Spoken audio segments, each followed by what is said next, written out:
Welcome to the show. My name is Charlton with Big C. This is Charlton and Big C Sports coming to you worldwide on the Big C Sports Network, on the #1 network in the United States of America. And Big C Sports has been voted the #1 sports show in the universe, according to Big C and them good old boys down south. I want to say bienvenidos to all of our listeners in Latin America, also across the pond, in London, England, as well as Paris, France, and of course you good old boys from Canada. You know we love you in Canada, but Big C, we love the Big C tribe, but there's still no one we love more than you good old boys down south, in the land of the free, in the home of the brave, on a beautiful April the 3rd, 2018. Big C, how's it going for you good old boys down south? Well, it's going wonderful up for us down south, Charlton, but I think every time you get on that run of old Canada, one of the teams up there go into like a little dive, and, we've seen the Raptors, you're losing 3 of their last 5 games, and they're facing Cleveland tonight. The last time that they faced Cleveland, they got kind of beat up on, so I think they might be sending you some tweets or some Instagrams, pump your brakes a little bit. Well, I tell you, I did get a little bit of hate mail from the good old boys up north, but I'm thinking the opposite. I'm thinking the opposite universe, the way Donald Trump gets down. I say since I stopped singing the old Canada because I got a couple hate tweets, they lost 3 of the last 5, them good old boys from Toronto, the Raptors. So I sing it tonight, but I don't know if it's going to help them against King James and the good old boys. Everybody's wondering what in the world's going on with Belichick in New England. I think the Moonshines made it back up north. They're getting rid of Brandon Cooks. They sent that good old boy out to the West Coast. And then even my good friend Carmelo Anthony, he's benching himself, basically. There's a lot of talk about Carmelo. Has he actually run his course even before they finish up with their playoff run? And Alvarez and Triple G, something's up in the urine. I don't trust the urine samples. Sometimes they get fake samples, Big C. I trust those good old boys. We know no MMA fighter cheats at anything. And I just got to say, Major League Baseball, a lot of teams having their opening day. San Francisco, the Giants did it great. I mean, they got beat by them good old boys up from Seattle, but really appreciate how they paid homage. 60 years in San Francisco now, and they had Willie Brown there as well as several other mayors, one of the most powerful men in the universe back in the day, Willie Brown. So a lot of good things happening in the sports world, Big C, and of course there's the Masters coming up. But Big C, what are you looking forward to in the sports universe? Well, Charlton, as you spoke about in the Masters, and we're getting this final jockeying for playoff position in the NBA. I mean, we had a great Final Four NCAA tournament over the weekend, Charlton. Villanova coming out on top, but just a beautiful weekend in sports, and right now we're a day away from the Masters. Yeah, I mean, telling you, there's something about that green jacket. Now, I have a green jacket, and I used to wear it to the club, and people said, man, you look outdated. Okay, but now if I could just sneak into the Masters, Big C, okay, if I could just sneak into that good old boy, I could pull out that green jacket that I was wearing back in the day. But we know it's all good in love and war. I do want to say congratulations to my good old boys at Villanova. And they showed Michigan that basketball play at the Northeast is a little bit different breed of cat. And just as exciting as the women's Final Four was, the top 4 teams, the men's bracket did not live up to the same billing. Now, I know they get more of the coverage, Big C, throughout the season, but the women did a great job. But just your thoughts on Villanova, and I think will Wright even be in college next year because they had a dominant performance against Michigan? Big C, your thoughts? Well, Charlton, everybody starts courting a coach when they win. The NBA is always looking for its next hot commodity, but you also got to look at the NBA. When was the last time a coach left the college ranks and winning a title was able to repeat that in the NBA? It's not that easy, Charlton. But, Coach Wright has done a tremendous job there in Philadelphia. 2 titles in the last 3 years. Dante DiVincenzo coming off the bench, and everybody calls him a 6th starter. But lighting it up for 31 points, Charlton. He was just unflappable. Yeah, he's good in his contest, Charlton, offensively as well as defensively. A lot of people will miss what he did defensively because of his 31 points. Yeah. But he was just effective on that side of the ball. But when you look at what Villanova does, they force you into playing their game, and that's what they did to Michigan. Michigan shot the ball quickly in the first half. got out of their rhythm where they should have been trying to control the clock. Yep. Because that's the game that Villanova wants to play. They're the highest scoring team in college basketball this past season, Charlton, and it led them to a national title. And you think about all of their games. They won by double digits. Yeah. First time in tournament history, Charlton, that you go wire to wire, winning all of your games, double digits, being ranked number one, and closing out with the championship. Yeah. And just a great leadership cast that they have, Charlton. This is something to be said when we look at this Final Four about kids who stay around in college. Yeah. What it means. It's nice to go pro, but you got to look at the statistics. Only 60 players are going to get drafted every year. Yeah. And maybe 45 of those from the U.S. Yeah. So I would beg these young men, spend some time in college, enjoy the ride, work on your getting your degree. Yeah. Look at the number of players who are coming out. Look at your chances. Really weigh those. Are you one of the elite 40 players in the country that are going to make it into the NBA the following season? And be realistic. Yeah. As you develop, as a player in college, it heightens your chances to stay on a pro roster because you have that fertility, Charlton. Yeah, that makes a lot of sense, Big C, but we know sometimes common sense doesn't prevail. What does make sense is this segment sponsored by your Northern California Cadillac dealers, home of the all-new Cadillac Escalade, the standard of the world. And when you go by and test drive yours, tell them Charlton and Big C says you can drive a car, you can drive a Cadillac. Big C, I did tell you the other day that Cadillac, they have, like a lot of other car companies, they have these self-driving cars. And these cars, that means they don't need people to drive them, is what I understood, Big C.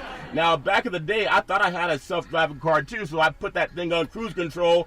That doesn't mean it's self-driving, Big C. So self-driving means it turns the steering wheel by itself. That make any sense, Big C? Your thoughts? Well, I'm waiting on the day, Charlton, that I can sit in the back seat without a driver. Yeah. Then I'll know that I'm in a self-driving vehicle. Yeah. But when I am in the back seat, I like to know that driver has a clairvoyancy of the road in front of me. Yeah, that's funny. I know we've all heard stories how some people thought cruise control back in the day meant that the car would drive and steer for you. But that's not necessarily the case. The Cadillacs hit the home run. They have the CT6s come out, and it's a beautiful car, but it actually can drive without your hands on the steering wheel, unlike back in the day when you guys just had your hand on the knee. Now, if we can patent driving with your hand on the knee, Big C, I think we'd be rich. Is that what they call it, Big C? We would be wealthy, in other words, Charlton. I mean, you think about the number of people who have driven with the knees up and down roadways in America over the decades. Crazy. Charlton. I mean, I still do it periodically, tilt the seat back far enough and drop the steering column down a little bit. You can ride along with your knees and do other things. You got both hands free. Yeah, that's bigger than being free. So I look at, again, Villanova. Last night, the coronation of the national championship, and I was singing One Shining Moment because it's just etched in my mind. It's almost like when you hear a siren, what do? If you're a black man, you get nervous, right? Most black guys get nervous when we hear a siren. I don't know if my European brothers have that same reaction, but when I hear One Shining Moment, Big C, I think about moonshine, for one thing. That shines, right? When you get the moonshine, that's a shining moment for you good old boy. Oh, we had a full moon also. A full moon. And if you drink enough of it, every moon is a full moon. But again, we talk about the late, great Teddy Pendergrass. And the song, One Shining Moment, One Shining Moment. I was singing that song over and over again. And I really mean this when I say this. We look at how that song is One Shining Moment. And we talked about it yesterday.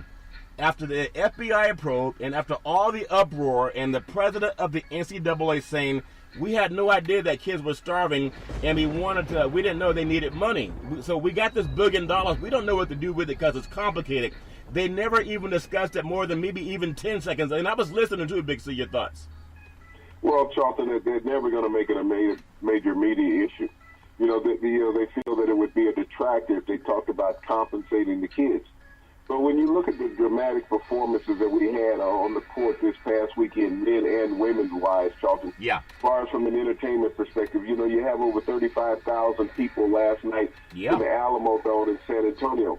And you're going to tell me you can't find a nickel other than a baseball cap to give these kids, for that hard work and dedication that they put out towards these universities. Yeah. These coaches are sitting over there getting this the direct deposit of their bonus Yeah. into their accounts. Yeah. And nobody's ever questioning that in any kind of way. Yeah. And so, I've always been confused with that. Is that the coaches are getting a bonus Yeah.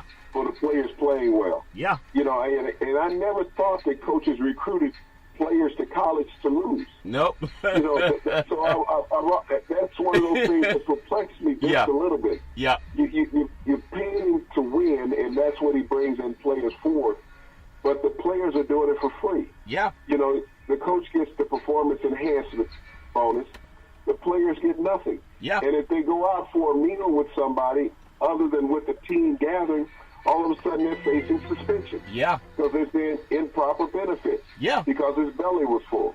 I understand that. And sometimes when you ever argue with your significant other and you're wrong, but you keep arguing anyway because you can't set a precedent that you were wrong, right? Well, I look at what happened because I want to have faith in people who do things right.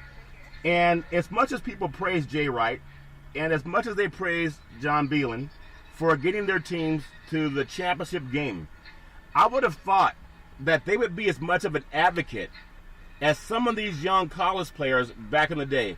I know there was a kid from UCLA that talked about it about a decade ago about O'Banion. And they talked about how can we make this equality happen that the NCAA president is oblivious to. And I would have thought that when they're cutting down these nets and they're saying how much we appreciate our university and the players and all this good old boy stuff, I still think about the days of Jim Crow. Black men didn't get paid. It can't get out of my mind, just like that siren when you hear a siren behind you. It sets off something called the reticular activating system. It makes you think about it subconsciously. So I was hoping that Wright and also Beelan would say something about how can we tell these kids that we say we love, that we go into their neighborhoods and to their households and talk to their parents and say, we love you. I'm going to treat you like my own son. I'm going to make sure you get the best education possible. But we're not going to give you any money. Why did they miss the boat, Big C? Your thoughts? Well, it goes back to when Banion sued the NCAA over his likeness, where they were making money. And he won the lawsuit. And you'd have thought at that point that the NCAA would have made it universal that we're going to compensate these players or no longer use their likeness. It's just an emblem from the university. Yeah. Or just a universal NCAA logo. But they know the marketing aspect is the player in that jersey, that he's wearing on his back. Yeah. Football, basketball, baseball, whatever. That's how these universities make the money. When you put a particular player's jersey in the bookstore, yeah. in the novelty shops, yeah. These are what the fans are going to buy. So you're marketing this player, but he can't reap any benefits off of it. Yeah. And that's not complicated, Charlton, that you're making the money.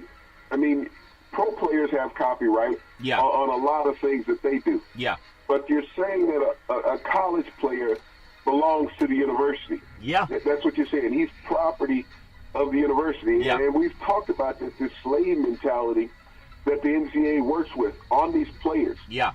Is that you don't have the right to reap any financial reward off of what you do as a semi-profession, basically, in college athletics. Yeah, yeah, But we're going to make it all.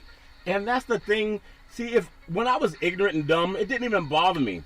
It's almost like going to work, and on payday, everybody would walk up to get paid. I remember I ran into a former Seattle Seahawks football player just the other day in the bank, and it took him a long time to see how much money he had in the bank. Now, a lot of people who don't have as much money in the bank, you can walk in, do your transaction, and walk out. This good old boy was in line for like 10 minutes. I don't know how many accounts he had, Big C, but at the end of the day, it took him about 10 minutes with one teller. And his arms and muscles were so big, a lot of people were asking, what do you do? And he was saying, I play football for the Seattle Seahawks. Now, obviously, those guys make millions. I mean, when you're in that type of world, you make millions. But something that I thought was very fascinating about that young man. So as I asked him, and he played defensive back for the Seahawks, and I said, so what do you do in the off season? And he said, I work out. And I said, well, where do you work out? And he has his own private trainer. But do you know every time his private trainer works him out, he pays his private trainer? His private trainer doesn't fly in and work him out for free. They actually get paid for that. And I asked him, so what are your thoughts on NCAA not paying guys in college? He said, man, I got paid when I was in college, Big C. And he was just keeping it real. that he got paid. And so again, going back to March Madness, Final Four, everybody's all hyped. And I hope the young black athletes don't get hoodwinked again. You got to get the education because you're being robbed in broad daylight, and you're going to get a hat and some shoes and a sweatsuit. But to talk to another pro athlete and hear him say that I got paid, everybody's getting paid, and he knows that's true.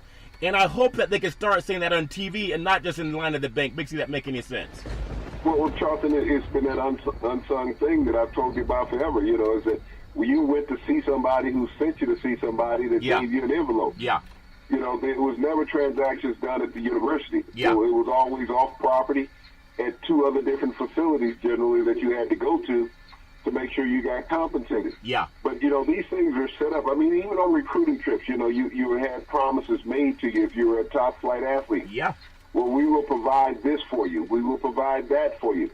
And back in the day, when I was coming up, we didn't have cell phones in those days. Yeah. It was the ability to be able to call home long distance. On the phone. A few times a week. Yeah. To talk to somebody. Yeah.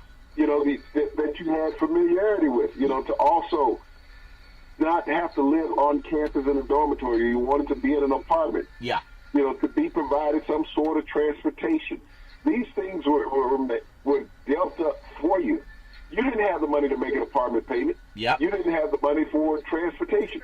But these things were given to you, Charlton, and most of it wasn't never in your name. Yeah. But you had access to these things that allowed you that level of comfortability as well as the money in your pocket that you had. Yeah. A lot of players receive that and have always received that. Yeah. And the NCAA has been very well aware of this. I think that now, since some of these payments have gotten so high, is that it's hard to hide. Yeah. It's hard to hide a 6-digit payment to a player. Yeah. It was easy getting by with hundreds of dollars a week in cash. Yeah. A few $1,000s a year in subsidies for players. Yeah. That was easy to hide. Yeah. But now that you're getting up in these tens of thousands of dollar transactions, that's not so easy to hide. And matter of fact, when you're pushing this at an 18, 19-year-old kid, and we know how social media works now, Charlton, you're tweeting, you're texting, letting everybody know what you're getting. Yeah. You're living in the cash. I mean, the biggest negative of athletes now is they brag about themselves through social media. Yeah. Now all of a sudden somebody finds what they're bragging about and gets it to somebody else. And that's what's upsetting the apple cart. Yeah. If we didn't have social media, no one would care because the money would still be going, Charlton. Yeah, well, let me ask you that. When we talk about Jay Wright and 2 championships in 3 years for Villanova, congratulations. Again, that free labor that got him that money. Because of all the things that have happened with the FBI, now that people are off of that high that they got, the euphoria of seeing, teams play basketball and players run up and down the court for free, like the days of the Anthem Bella days and also Jim Crow.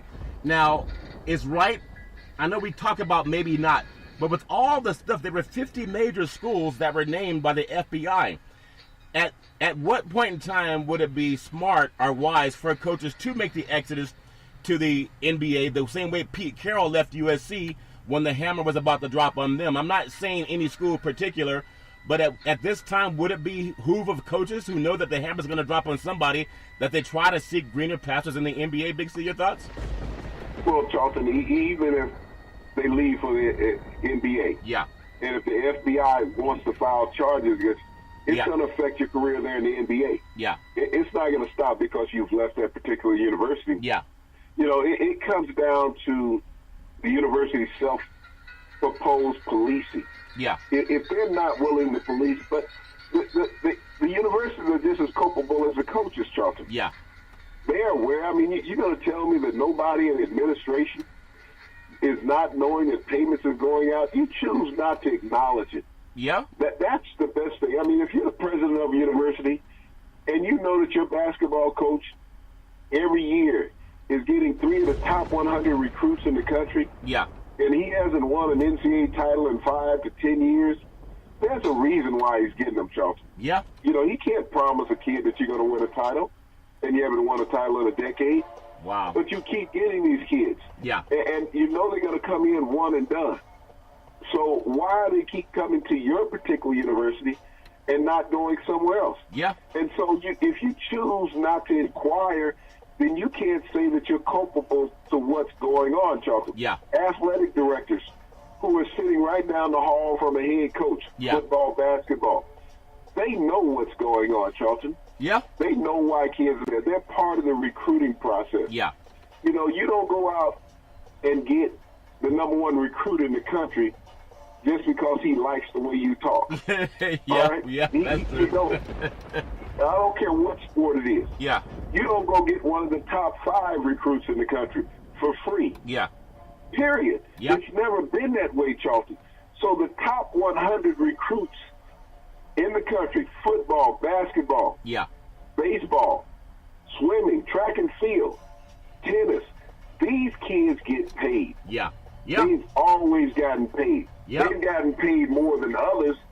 Even players below them get paid because if you think about this, yeah, there's 124, 128 universities playing football and basketball, Yeah. major college. yeah, Okay? So if you say the top 300 recruits in the country, that means 2.5 players per university. yeah, So think about those universities who have those top 5 recruiting classes every year. yeah, Okay? And all of a sudden they get 17 signees, yeah, 22 signees. Okay? Of the top 300 players in the country. yeah. They can afford it, Charlton. Yep. When you look at their athletic budgets, they can afford it. Yeah, and they can't afford it, and they all go out and do it. So, again, congratulations, Villanova. There's always a good and bad to everything. I just hate when I see young black kids getting exploited, and they're jumping up and down. I mean, obviously, they're young kids. It's part of life. I love sports, but you got to be real. They're jumping up and down, celebrating being robbed. I mean, have you ever seen that when somebody comes home and they find that they've been robbed in broad daylight, and they throw a party and they jumping up and down and saying, thank you for robbing us, and we love our coach who won't give us anything and won't even advocate for us. It's one thing when a parent will not advocate for a child. It's one thing to be ignorant, not know, but you should advocate for it. And I'm just tired of the days where we teach young black boys to celebrate being taken advantage of, because if the young black men don't talk about it, it's never going to change, because we're not the ones who benefit from it. And that's real talk. I just hope that more people talk about that. Big C, I do want to say again, congratulations to Villanova, and also congratulations to Notre Dame for winning the championships at the Division I level. But I want to swing, just one more thought, because this just news is kind of coming out. University of Idaho, they suspended athletic director David Spears for 60 days for not following up on sexual assault allegations in the athletic department. Now, I know Idaho is mostly known for potatoes in Boise State, but why 60 days, Big C? Is that what it's worth, 60 days, if you know something's going wrong enough to suspend somebody? They put a date that they're going to, it's just 60 days, a slap on the wrist. Big C, that make any sense? Well, Charlton, when you look at it, how significant is Idaho in the NCAA landscape? You talked about Boise, the only place people know in that state that plays any sports. Yeah. And you think about the scandals that have been going on. I mean, Michigan State was all over ESPN with their sexual misconduct and improprieties and how it's handled internally through the athletic department. Yeah. Not even looked at through the university, just the athletic department. They handle it. And nobody from Michigan State has been suspended. Now, you're going to tell me what went on in Idaho is more egregious than what went on at Michigan State with D'Antonio and Izzo and Nasser in those programs, Charlton? No, it's not. But this is almost like the White House, where you throw a deflector out there, make them think somebody else is doing something wrong. And that's what the NCAA has done and sanctioned this also, saying that we'll accept this, disciplinary action by Idaho. Yeah. Look, all the listeners, pull up. You got the Google button. Yeah. See where Idaho ranks in the power rankings in college football, college basketball, any college sport. Yeah. They might rank high in fishing or something, or potato digging. The potatoes are good, Big Z. Don't get mad at Idaho potatoes. But look at where the athletic programs rank and say, okay, now we just saw Michigan State in the March Madness. Yep. We saw Michigan State in a bowl game. Yep. And nobody said anything about suspending anyone at that program. Athletic director, head coaches, nothing, Charlton. Yeah. Yeah, and that's the But thing. Yeah, Idaho. You're right. How can they do that without getting somebody? I think when you put 60 days on anybody being suspended, as opposed to waiting until there's an investigation, how do they know it's going to be resolved in 60 days, Big C? That make any sense? Well, you know, this investigation, what type of investigation are they going to hold? Are they going to bring it outside, you know, police presence to investigate this, private investigators? What are they going to do? Are this an internal investigation? You know, to say that you're investigating something, Charlton, you have to have more clairvoyancy than just saying that you're investigating. So who are you going to send down? The secretary? To ask people questions? Because normally they're the ones doing it all the time anyway. Yep. So, you know, I always have to be reserved when you say that you're investigating something internally. Yeah. And that's what they said about the athletic director, that he did not investigate it internally. Yeah. So they're suspending him so that they can have an internal investigation. Who's doing it? The dean? You know, the president? Yep. The assistant athletic director? The coaches? Yeah. You know, who's running this investigation? Yeah. But I still go back to Michigan State, Charlton. Yeah. They had dozens of charges. I mean, young ladies went in and filed with the police department. Yeah. Players had been arrested, things like that, plea bargain in court. Still nothing happened in Michigan State. Yeah. These players continued to participate in the program, everything. But I go back to Oklahoma a couple of years ago, Joe Mixon, running back, that there was such a flack throughout the media about that the NFL shouldn't draft him. He should not be allowed to earn a living in what he went to college for, even though he was assaulted by the woman first. Yeah. Before he retaliated, they made a Judas out of him, Charlton. Yeah. They basically hung him. And, you know, and this is Oklahoma out in the middle of nowhere. Yeah. You know, but when you got to Michigan State, this big-time program across the ledger that say, hey, no, well, you know, let's hide all this stuff. They haven't talked about any of these players or former players from Michigan State the way that the media, you know, crucified Joe Mixon, the former running back from the Sooners, who ended up with the Cincinnati Bengals in the second round. Yeah. But, you know, I look at the rest of these programs, how they go out policing. Yep. You know, and they say, okay, we're going to suspend this guy for 60 days. Everybody else has gotten fired. Exactly. Michigan State is giving them a pat on the back, though. Yeah. I mean, so the thing with Idaho, I know they're not a big school. I just know that it's going on in other places. I think that's a bad precedent to tell. I'm just going to assume that it may have been a female that was assaulted. And for them to go out and tell any man that's doing that now, you're only going to get 60 days. I mean, to me, that's just egregious. If someone did something wrong, fire the guy. I mean, let him go and prove himself innocent. But if you have enough proof to suspend the guy, then you may as well fire the guy, because if you don't, you're telling the women, if you come forward, we're only going to suspend the guy 60 days.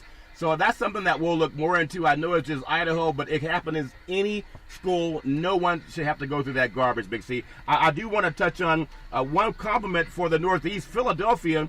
There's something about the city of brotherly love. Last time I was in Philly, I didn't hear a lot of love. They were even booing Santa Claus prior to them good old boys winning the Super Bowl. But you have Philadelphia winning the Super Bowl. You have Villanova winning in the NCAA championships. Now, I know there's a lot of sports teams in Philly. Does that mean that the 76ers are next to either give heartburn or a championship to the city of Philadelphia? Big C, your thoughts? Well, when you think about the 76ers, Charlton, they're 2 games away from 50 wins this season. Yeah.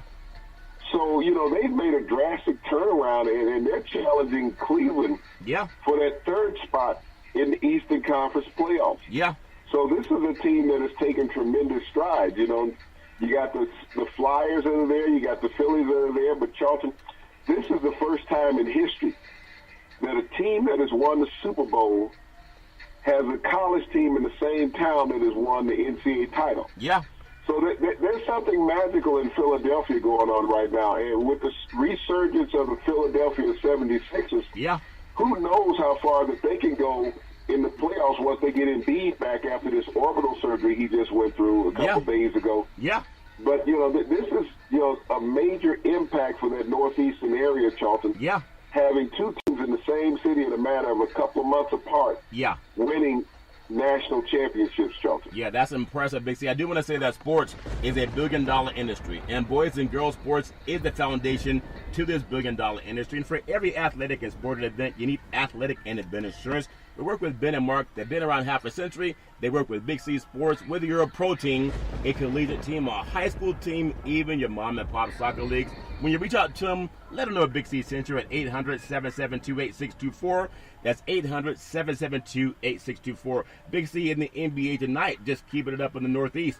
I look at Toronto. We talk about the Raptors, and oh, Canada, our home and native land. Now that I put that second part on there, Big C, maybe they'll have some luck against King James tonight in Cleveland, but I doubt it.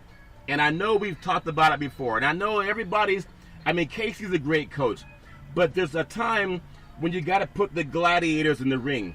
And just covering the Gladiator Challenge here in Northern California over the weekend, once they lock the cage in the octagon, you're on your own. All the coaching and all the motivation and the strategy goes out the window. Now, I look at anyone playing against Cleveland, and they have Love back now. And LeBron James doesn't have to shoulder all the burden, even though he may be having his best year ever, Big C. Toronto, in order to have their ego back, in order to have their ego's been bruised a little bit lately. I think they've lost 3 of the last 5. What the doctor ordered is not going to Cleveland and trying to get them good, boys. Big C, your thoughts? Well, they've lost 3 of their last 5, and they got thumped the last time that they played the Cavaliers, Charlton. Yeah. Even after scoring 79 points in the first half, Cleveland was able to overcome that and overtake them in the second half. But you spoke about LeBron, Charlton, probably having his best season as a pro. This is the first time in over a decade that he has not missed a game. Yeah. In the season. And he's played every game. It's been notable over the years that LeBron has taken games off for various reasons. But right now, Charlton, he's in the thick of things mentally and physically. Yeah. And when you look at the numbers that he has put up, Charlton, over the last 2 months of the season, he's really on an MVP clip. I mean, it's hard to not give it to him any year. There's always going to be talk of somebody else coming up, rising up out of the ashes, having a phenomenal season. Yeah. But a phenomenal season is an average season for LeBron James. Yeah, that's very well said. There's something about him, and he works out as hard as anybody. I know people looked at football, and they say, well, who works out the hardest in football? I think most people would conclude back in the day it was Jerry Rice running the hills. Before Jerry, there was Walter Payton running the hills, Big C. They were just phenomenal athletes, and they worked out as hard as any athlete. But there's something about LeBron that has such a strong regimen. He has been healthy for the most part of his career. He's one that when it comes down to needing someone to come through, who do you count on? It's about knowing who can you call on in the middle of the night when you have that emergency. Well, wherever LeBron's gone, be it Cleveland, down to Miami, and then back to Cleveland because he got tired of walking on the beach in the sun and all the sunshine and the perfect weather to go up to Cleveland where it's snowy and cold, Big C. But he is so reliable, like that big ship in the ocean. We talk about the aircraft carrier. That guy is so consistent. But at some point in time, does he get tired of having to be the guy all the time, Big C? Your thoughts? Well, no, Charlton, great athletes always like to be called on, LeBron James is like a first responder that we have who we call for disasters and medical aid. Charlton, he's always there. His mindset, his mantra is that I want to succeed. Yeah. All athletes, you can't call on them to do that. They want to take time off and they say, let somebody else carry the weight. Yeah. It's very rare to find these super athletes, Charlton, that every night they feel that they must perform. Yeah. Not that they want to, they feel that they must perform, Charlton. And to have that great mindset as an athlete, we only get that rarefied air periodically. Everyone doesn't possess it. I mean, we look at the league and we see all the players in the league are getting paid. Yeah. But they all don't have that killer instinct that I'm going to go out and take your head off every night. Yep. That's LeBron. Yeah. He wants to do that. His desire to win has never been questioned since he's been in the league. when you think about the 8 consecutive championship games, series that he's been in, that's desire, Charlton. I mean, we haven't seen that desire since the Boston Celtics led by Bill Russell. Yeah.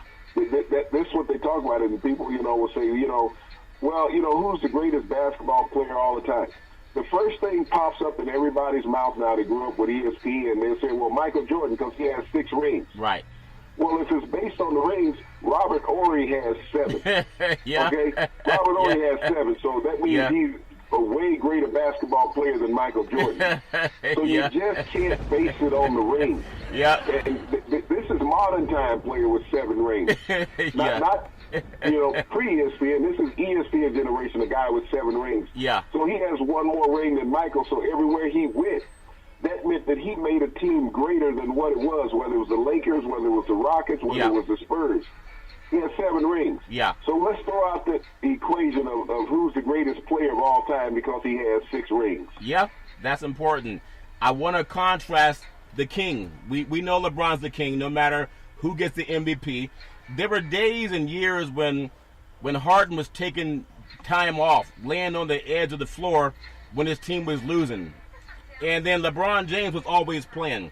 So whether he gets the MVP this year or not, I think you should wait until the end of the season and not before wait till the year's over, not regular season.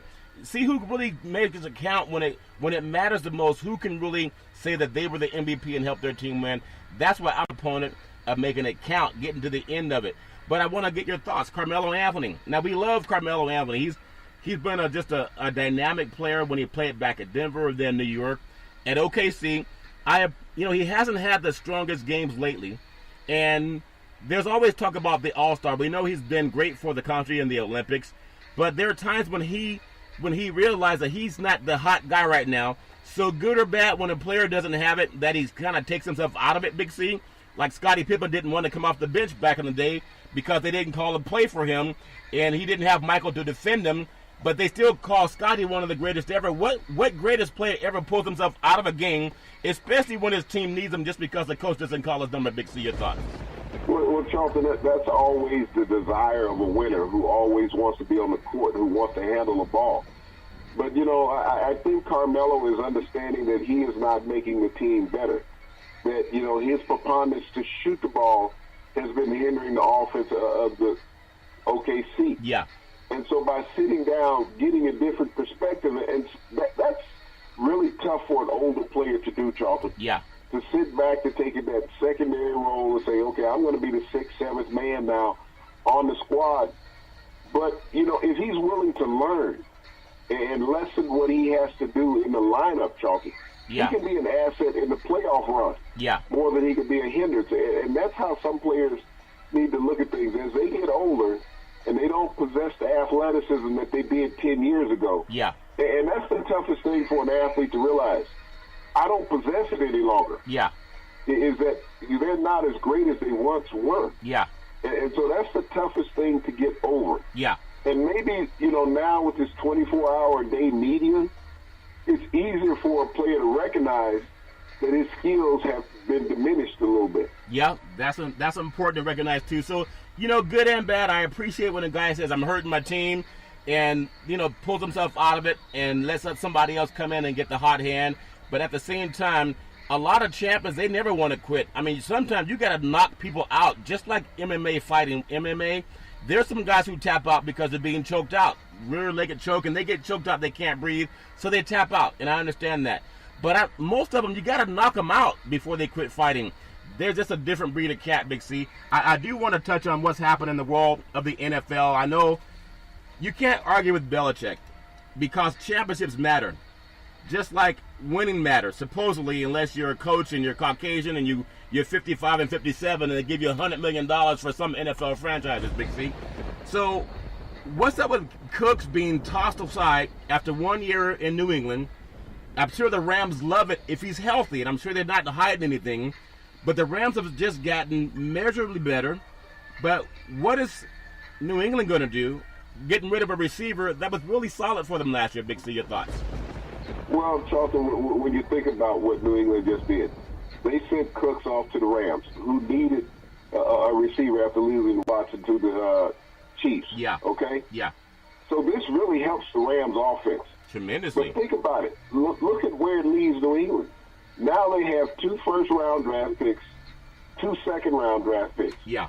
Now, what are the Giants asking for Odell Beckham? A first and a second? Yep. Okay.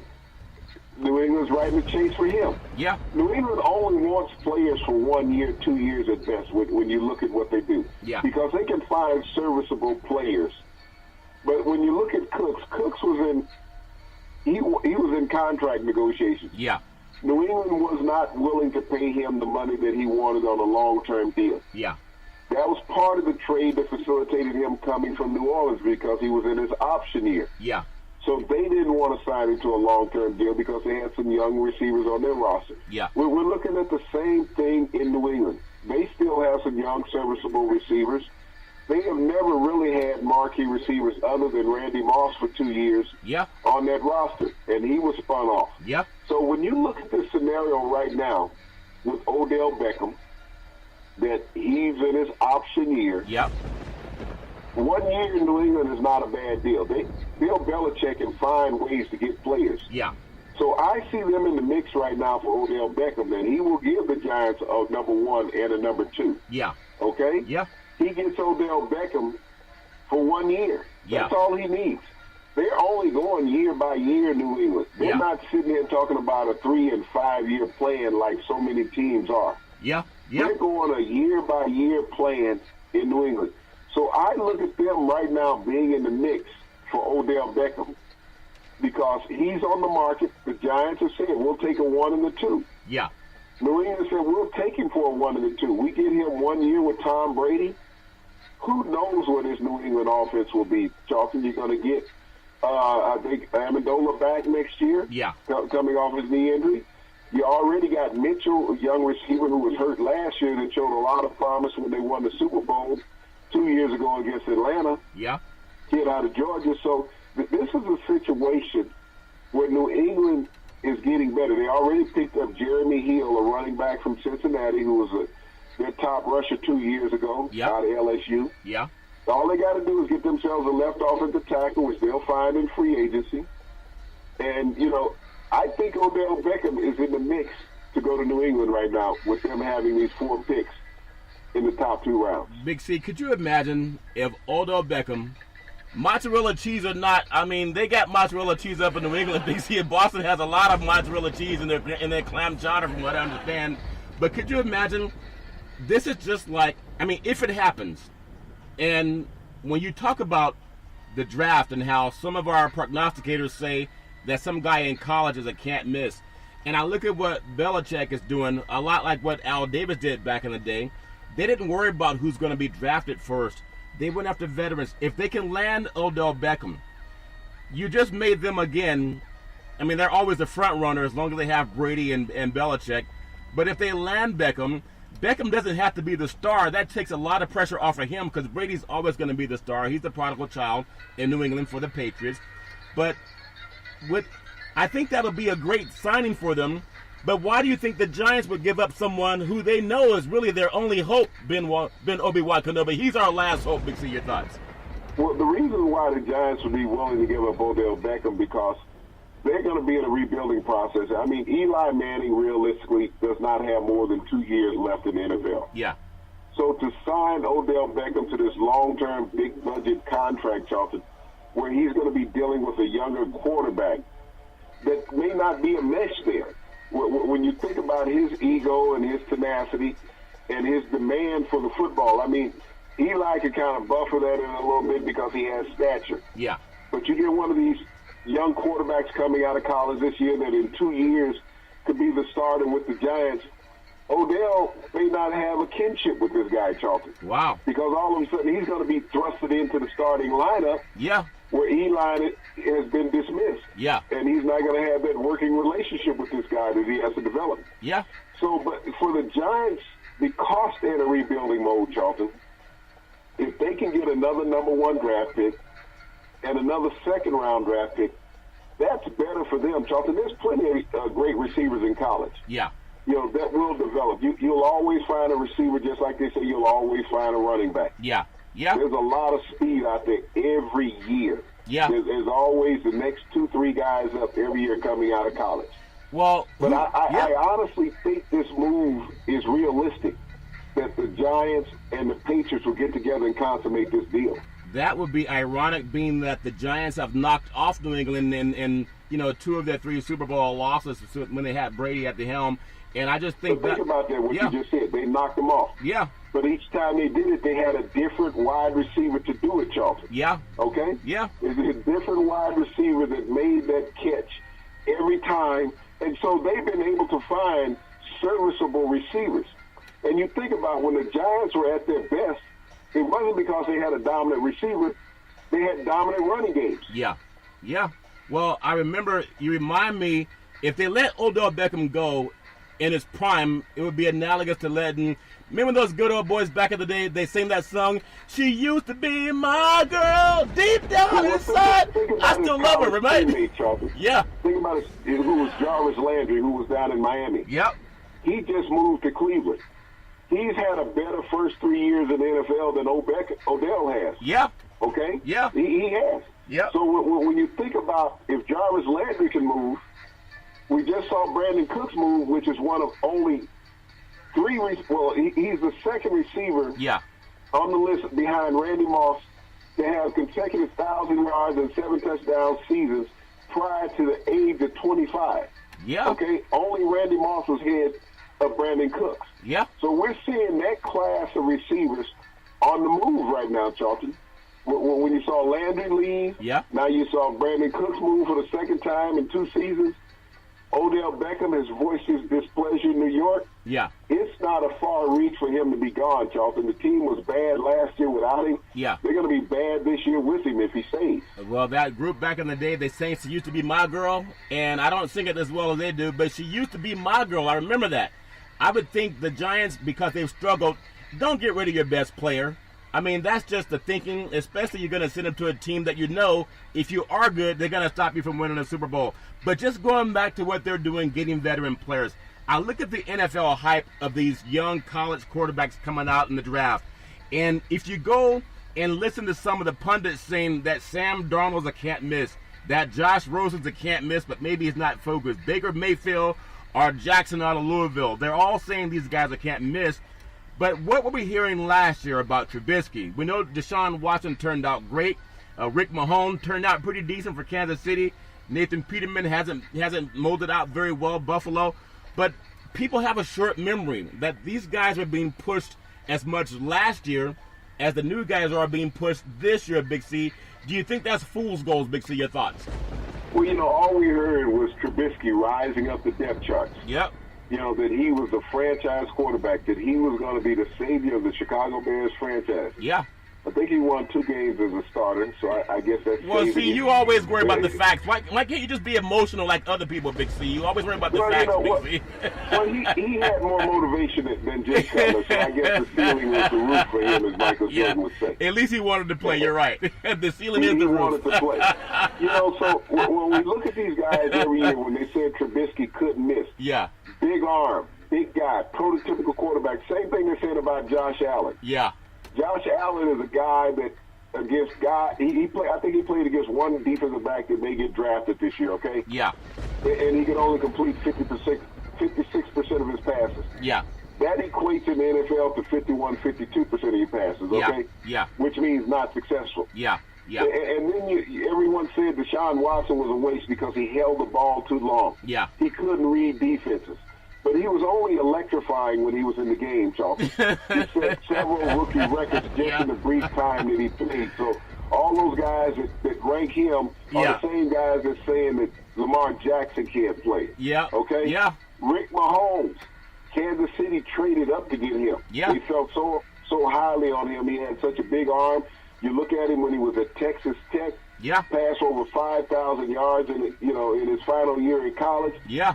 And he even facilitated the trade of Alex Smith. Now, you got to think about the last time Alex Smith got traded. Yep. What happened to that team the following season? Colin Kaepernick. They went to Kaepernick. the Super Bowl. Yeah, Super Bowl. Yeah, with okay, Kaepernick. 49ers went to the Super Bowl. So is Andy Reid hoping that lightning strikes twice behind this same quarterback? Yeah. And then you look at Nathan Peterman. Yeah. you know, who's Mel Kiper said he was an NFL type quarterback. He said Trubisky was too. He said Trubisky he played too. 3 minutes in one game and threw 5 interceptions against the Chargers. That's the guy we want, Big C. That's your buddy. That's your buddy saying that this is a prototype NFL quarterback when he came out of Pittsburgh. Yeah. So when we talk about these guys in the draft coming out and saying how they compare to players that are there, yep. I don't see any of them. You know, I like the kid I like the most, Charlie, is Rudolph out of Oklahoma State. He's off the hook. No one talks about him in high prestige. Yeah. But the kid passed for 4,900 yards and over 40 touchdowns last year at Oklahoma State. Yeah. Only person that was in his neighborhood was Baker Mayfield. Yep. But Rudolph is that guy who can throw the ball. And he has accuracy, he has arm strength, and has a field presence. Yeah. Coming out of Mike Gundy's offense at Oklahoma State, I think he's the most underrated quarterback coming out in draft. Yeah. I akin him a lot to Russell Wilson when he came out of Wisconsin several years ago, Charlton. Yeah. How he impacted the NFL as a medium-round draft pick. I see that same thing with Rudolph coming out of Oklahoma State. Yeah, and I think when you look at Rudolph, and you know, obviously he has all the numbers, but you got to also know he did it in a conference where they knew you were going to pass the ball. That means all your defenses, they're gearing to stop the pass. So you imagine having him, Rudolph, who can throw the ball for 5,000 yards, and you give him a good running back that can take some of the pressure off of him.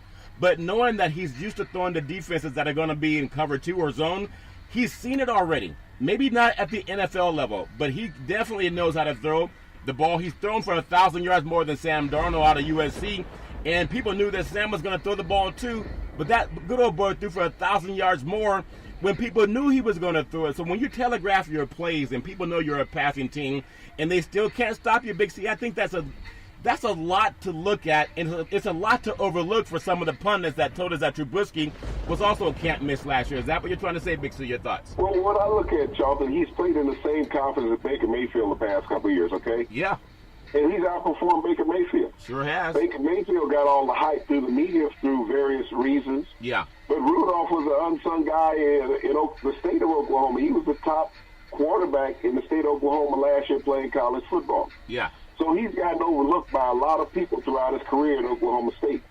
And I think the teams that overlook him in the first 2 rounds of the NFL draft, because I see him being a 3rd-round draft pick, yeah, will come back to regret that, just like all those teams who passed on Russell Wilson and Dak Prescott. Yeah, I think you're right. The guy, sometimes when you watch numbers and you watch people play, just like Jackson out of Louisville, the guy's a winner. And I think about Watson. There were so many people that wanted to write off Deshaun Watson out of Clemson because he had been to 2 national championships back-to-back, won 1 and lost 1, and they said, well, he's not good at reading defenses. But he took his team to the national championship game 2 years in a row, and Nick Saban said he's a hell of a player. So obviously there's a hierarchy in the NFL that wants a different skin color to be their prodigal quarterback, and we know that garbage still goes on. But I also want to just throw a little thought of some disappointment. You know, going down to Las Vegas is always fun, but to hear that Canelo Alvarez and Triple G's being called off because somebody has some giddy-up in their bloodstream, Big C. I don't know what giddy-up is, but I hear it gets you disqualified, Big C, from the fight. Big C, your thoughts? Well, you know, Triple G said he ate some bad meat. You know. Yeah. And last time I ate some bad meat, I think I threw up. So Yeah. I don't think it affected my bloodstream that much. You know, the state that I had a performance enhancement. Oh, yeah. The only thing that was enhanced was my gag reflex. You know, I got rid of some stuff in a hurry. Yeah. But Triple G has withdrawn from this. Canelo has withdrawn from this fight with Triple G. Yeah. Because of being tested positive twice by the Nevada Athletic Commission. Yeah. So, I mean, this is a sad state for boxing when you look at this, Charlton. There's not a lot of big-name, big-money fights left out there in the world of boxing. That everyone knows the names universally. Canelo, Triple G, they were a draw the last time that they fought. And so everyone was expecting another epic battle between these 2 great fighters. Yeah. You know, this was the competition between the MMA and boxing, Charlton. Yeah. And now boxing has lost a huge step against the MMA. Yeah. Because when you have your top guys not being able to go in the ring and compete because of this testing for banned substance, Charlton. Yep. And we know nobody in the MMA would ever test for a banned substance. Maybe because they ate the Ouya burger and it had some Ouya sauce that went bad, Big C. I mean, it's funny how you covering a lot of fights over the years, even going way back to Foreman when he was getting ready to get knocked out by Ali. They're fighters we've known that have come up right before the fight, they get disqualified. But, I mean, it's just, we know in order to compete at a certain level, guys have to do something. And speaking of that, I just want to say that some sad news yesterday with Top Marinovich, arrested again, former USC great quarterback, played at Capitana Valley High School back in the day. Father had him called the Robo quarterback because he had his regimen planned out for him, had his life planned out for him, went to USC, played under Coach Larry Coker, and never quite had the NFL success that he had at USC. And not making light of it, but the man's run across some substance abuse issues. He was arrested in 2016 with marijuana and also some methamphetamines. He was found naked in the backyard of someone's home. And after his arrest, they said he had to stay clean for 3 years to avoid going to prison. Well, I guess he couldn't do that, and now he's locked up and down there in Orange County just yesterday. But I just got to make this twist of fate. He was arrested, given the chance to go on probation, stay clean for 3 years, and you won't go to jail. Well, he couldn't do it. There's a kid in Sacramento that a lot of people are saying, we're tired of hearing that story. Let's get on with the score. Well, another kid lost his life shot 22 times in the backyard of his grandmother's house with his clothes on and a cell phone. Didn't have marijuana on him, didn't have methamphetamines, wasn't given the chance to get out on probation for being innocent. But we still have a lot of sympathy for Marinovich, and I still do. But the contrast, when I was talking to a white business partner the other day, and he's saying, well, what's the solution? And I just said, they've been killing black folks for years with impunity, and people say, okay, let's talk about it for a year and we're done with it. But had he been a white man with methamphetamines and marijuana in his pocket, laying naked in his grandmother's backyard, he would have probably gotten probation. Big C, your thoughts?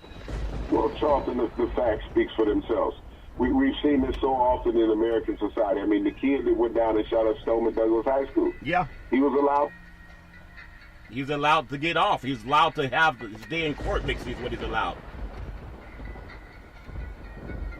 Is that you don't get the chance. Yeah. I look at Dylan Booth when he went down and shot up the church down in South Carolina. Yeah. Last year. Well, 2 years ago when President Obama was in. Yeah. 9 parishioners were killed in the church, Charlton. Yep. The police pulled him over the next day. They didn't shoot up his car. No. And he was still armed. Yeah. They took him in. He was hungry on the way to jail. They took him to Burger King, let him get a bite to eat so he could have it his way, as he had it the night before. Yeah. It's amazing how white society, from a civil perspective, treats their own, Charlton. Yeah. Is that they coddle them. You got a criminal, and you're coddling this criminal. Yeah. You're saying, well, they made a mistake, okay? As an African-American, even if you're not a criminal, you don't even get a chance to say you didn't make this mistake. I mean, we saw the shooting that came out that happened in Baton Rouge 2 years ago. It was released last week when the police had the young man down on the ground. Officer pulls out his gun, shoots him 3 times in the chest. While he's restrained down on the ground, and then reaches in the young man's pocket and pulls the gun out. Yeah. As if the young man had pulled it out. But he pulled it out after he was deceased. Yep. As well as you spoke about the young man in Sacramento. That he was fired on 20 times by these 2 officers because they said he was charging them. Well, it was ironic that all the bullets hit him in the back. Yep, and we've seen that. I guess his backpedal from being a former defensive back was pretty good. Well, that he was charging him with his back turned with his cell phone in there. Yep. So it's amazing that the stories that are told, and people say, well, you're trying to make this a race issue. Well, think about it from American perspective.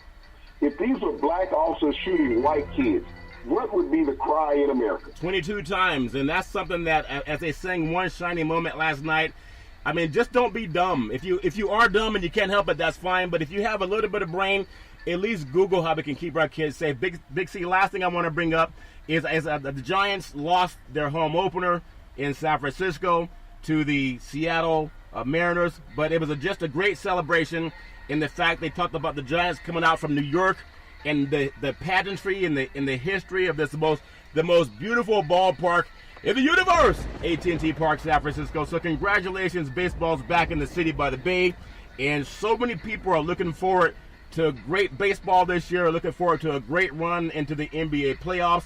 And we know no matter what happens in the world of college sports, we hope that athletes start getting paid.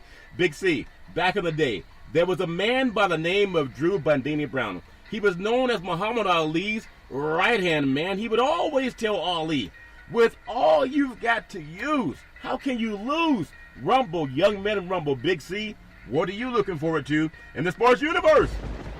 Well, Charlton, tomorrow is tea time at the Masters in Augusta, Georgia.